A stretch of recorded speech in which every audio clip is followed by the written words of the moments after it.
وقال الله تبارك وتعالى وعلى الله فتوكلوا إن كنتم مؤمنين صدق الله العظيم. We begin in the name of Allah subhanahu wa ta'ala. We bear witness that there is none worthy of worship except Allah. We bear witness that our beloved Prophet Muhammad sallallahu alayhi wa sallam is the last and final messenger. We begin by praising Allah subhanahu wa ta'ala. We glorify Allah subhanahu wa ta'ala. We send our salutations upon our beloved Prophet Muhammad sallallahu alayhi wa sallam, the last and final messenger.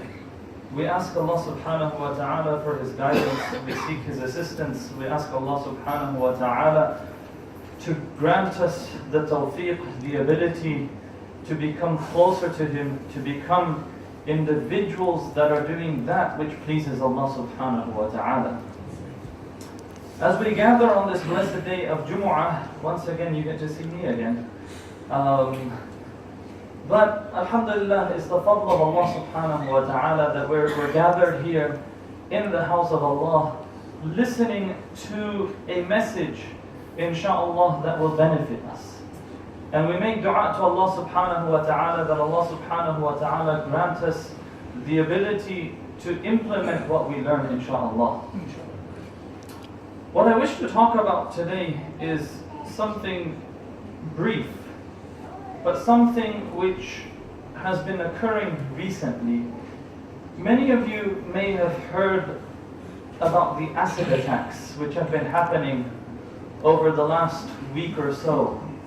And it's not just the acid attacks. This week, 2 days ago, there were 4 masajid that were sent threats through the post.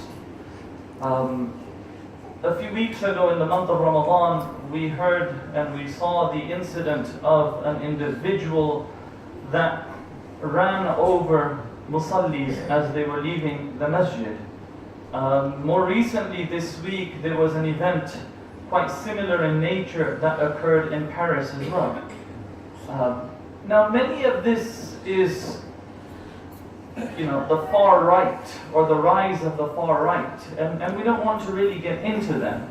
But it's something that's affecting us as Muslims, and it's imperative that we as individuals find a response, or we collectively get together and do a little bit of digging and find out what should be our response at times like this. And the response, it can be a collective response, it can be an individual response. What do we do collectively as a community at times like this? Number 2, what do we do as an individual? What do I do as an individual for myself, for my family at times like this? So when it comes to the attacks, more so the acid attacks, we find that an individual can take one of 2 approaches. An individual can ignore everything that's happening and can pretend that nothing is happening, everything's fine, it's all merry, we just continue with our lives as if nothing's happening. A second approach that we can take is we can become scared and we can create fear within the community. We can go into a state of panic where people feel, I can't leave my homes. Where sisters start feeling or questioning the use of their abaya or their hijab. Where brothers feel, I'm not going to go to the masjid myself, or I'm not going to send my children to the masjid because it's not safe. Both approaches would be incorrect. We are an ummah of wasat. We are an ummatan wasat. We are a people of balance. Hence, we need to take an approach which is balanced. So, when we see that there are incidents like this happening, we cannot ignore them completely. Ignoring them completely would be going against the teachings of our beloved Prophet sallallahu alaihi wasallam, in which we're reminded to react in a certain manner, adopt certain practices, have faith in Allah subhanahu wa ta'ala. And number 2, to panic and create fear would also be incorrect. because that's not who we are as believers. We take a certain approach. We utilize the means that Allah subhanahu wa ta'ala has blessed us with, and then we place our trust in Allah subhanahu wa ta'ala. And that is the approach that we take. One thing that I would like to mention at this time is when we're talking about not creating fear or not creating panic, many times we as individuals unknowingly create panic and fear within the community. And let me just give you a simple example of that. There's good and bad of social media as well. And this is where we see the bad. Unfortunately, we've become trigger friendly on social media. I don't know, it seems like we feel that there is honor and prestige in being the first person to put the message on the group, or being the first person to send the message out before anyone else sends the message. And we should stop for a moment and think, this message that I'm forwarding, what's the purpose of my forwarding this message? Think about it. Because you might think, well, it's to create awareness within the community. Unfortunately, that gets defeated. It creates fear within the community. That, acid attack happened here. Today, Becton, 2 people, this happened here, this happened here. The second thing we need to remember, the verses of the Quran remind us to verify information before we relate and narrate that information.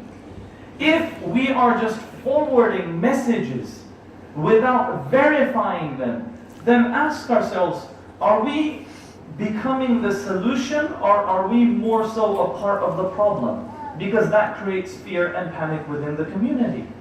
And this last week, it was just crazy, the number of messages that were going around, especially a few days ago. Oh, something just happened here, something just happened here, something just happened there. Take a step back. Let's calm down. There's no need to create such fear within the community. But we do need to have a response. Collectively, there was a response. In Imam, I think there was on Wednesday, there was outside town hall, there was a gathering at Masjid Ibrahim. There was a meeting with, I think the local MP. Tower Hamlets met with the I think it was the mayor or some of the MPs as well this week, and they had a conversation. And so that's the collective approach that we are taking as a community where something is happening. Unfortunately, many times, especially youngsters, they feel that, all of this is happening against Muslims. What are we doing? We're doing nothing. It's time for Muslims to stand up. And there were messages going around of vigilante groups in Tower Hamlets walking around, roaming the streets. We're honoring Islam, defending Islam. I think we should take a step back. Many times, youngsters get carried away doing things, or they get carried away with their approach. I'm not saying it's all wrong. Yes, we should have a response, but maybe run that response by the elders within the community, the masajid, the imams within the community, and if they approve of such an approach, then maybe we can go ahead with it. There is no khair, there is no barakah in just doing ad hoc things without the shura of the elders, without the shura of those that have more wisdom and that have more experience than us. So we should always understand that. The second thing we should keep in mind is there were figures going around of 399, 400 acid attacks.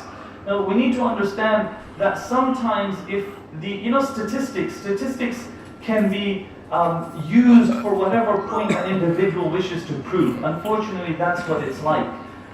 When you see the number 399 or 400 or whatever number of attacks, that's over a number of years. It's not over the last week or the last month or the last 6 months. I think it's over it's about 4 or 5 years. The second thing is, the majority of these attacks are crime related. They're hate crimes, they're gang related. Not all of them are Islamophobic. Yes, a few of them more recently may have been Islamophobic, but the majority of them are not Islamophobic attacks. It's something which is more so gang-related, turf-related. It's been happening over the last 3, 4, 5 years. So let's also keep that in mind. Once we understand all of this, let's calm down a little bit. Okay? Now, What is our response as an individual when all of this happens? As I said earlier, it's not taking an extreme on this side, it's not taking an extreme on that side. We need to take precautions. Precautions are of two natures.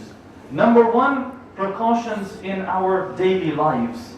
And number two, precautions when it comes to our relationship with Allah subhanahu wa ta'ala. So when it comes to precautions within who we are as humans more so, there was a message going around right now that if you're traveling at night, make sure you're safe, make sure there's someone with you, make sure your windows are up. You know, if you feel that you're in a neighborhood or if you feel there's an individual that you're not comfortable with, you can roll up your windows, you can lock the doors. With sisters, one thing that we should understand, sisters do become prime targets. May Allah subhanahu wa ta'ala reward them, especially when they are wearing the abaya or when they're wearing the hijab. You know, we're feeling hot right now. I came into the masjid and I had wudu. I was just so hot, I decided to renew my wudu just to cool down. That's a different thing. But yeah, when you see the summer right now, it's hot outside and the sisters are wearing hijab. You know, subhanallah, spare a thought for your mother, spare a thought for your sister, spare a thought for your wife. And when we're hot, we wear these sleeveless thobes.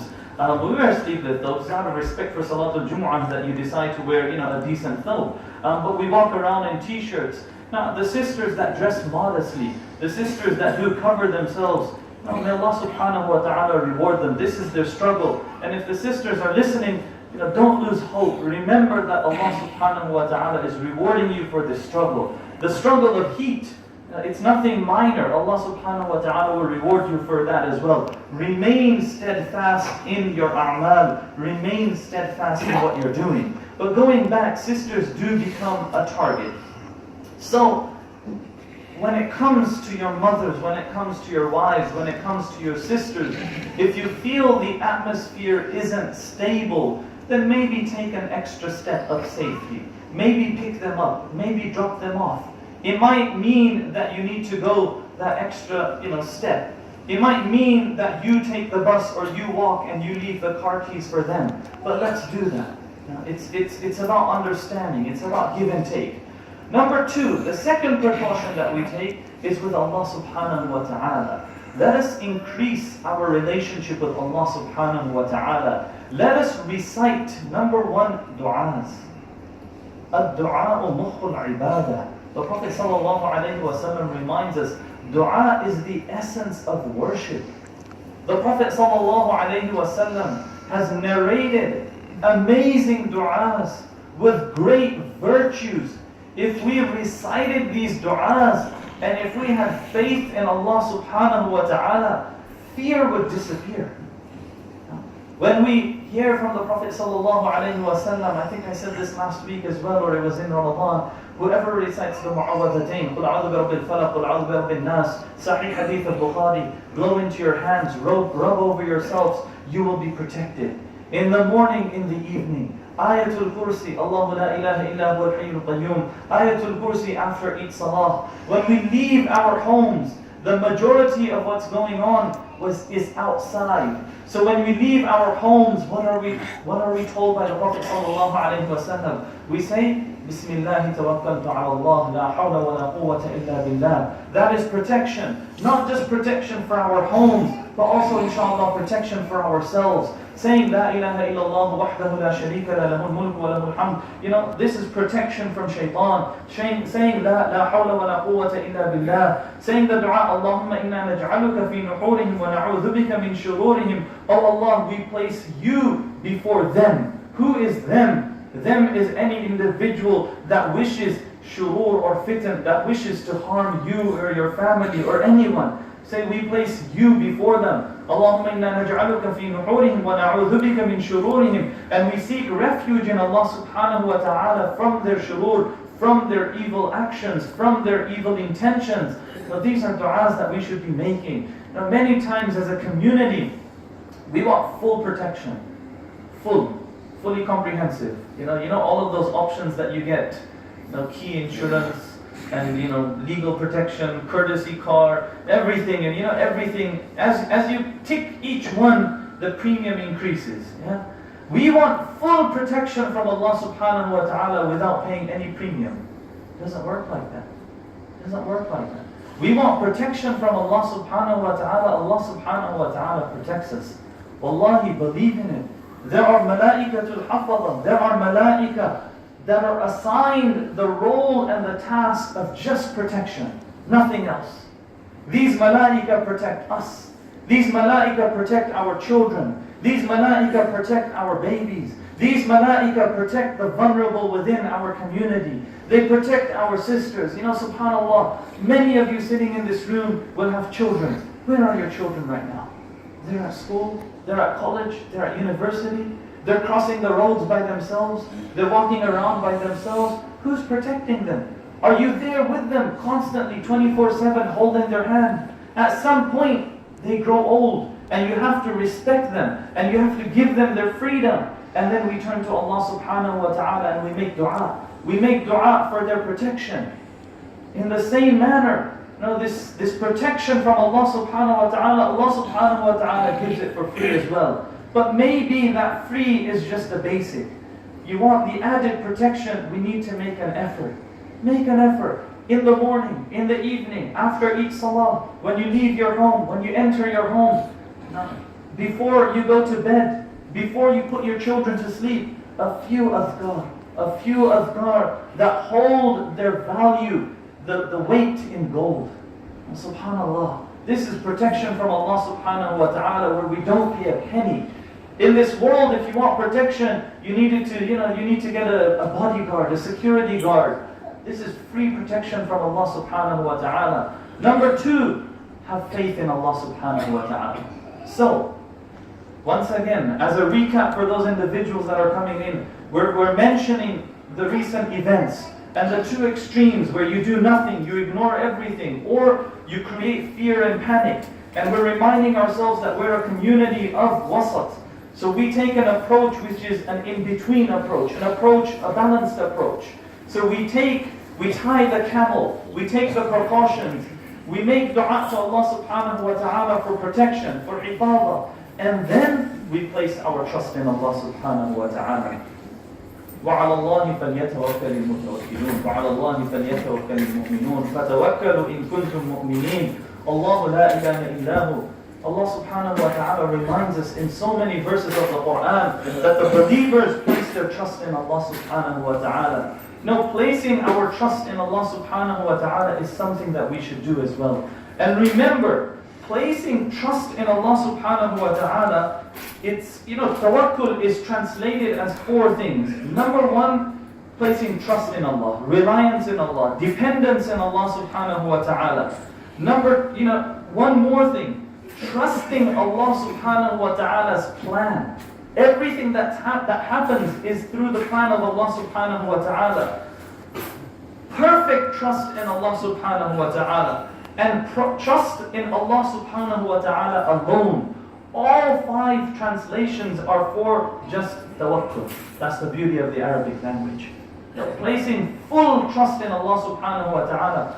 There is a hadith of the Prophet sallallahu alaihi wasallam in which the Prophet sallallahu alaihi wasallam reminds us, that nothing, if there is something destined to befall upon an individual, nothing can stop that. Similar to the verse of the Quran. And if Allah subhanahu wa ta'ala wishes any good upon an individual, no one can stop that. But the Prophet sallallahu alaihi wasallam, he continues and he says, relief accompanies hardship. Relief accompanies hardship. The scholars have said, relief hardship accompanies. You can accompany an individual after 5 minutes, after 10 minutes. You can go the next day. You can go behind them. They say that when it comes to the hadith of the Prophet ﷺ, it means it's hand in hand. As soon as a hardship starts, relief is there from Allah subhanahu wa ta'ala as well. And we should have faith in Allah subhanahu wa ta'ala. We make dua to Allah subhanahu wa ta'ala that Allah subhanahu wa ta'ala protect us.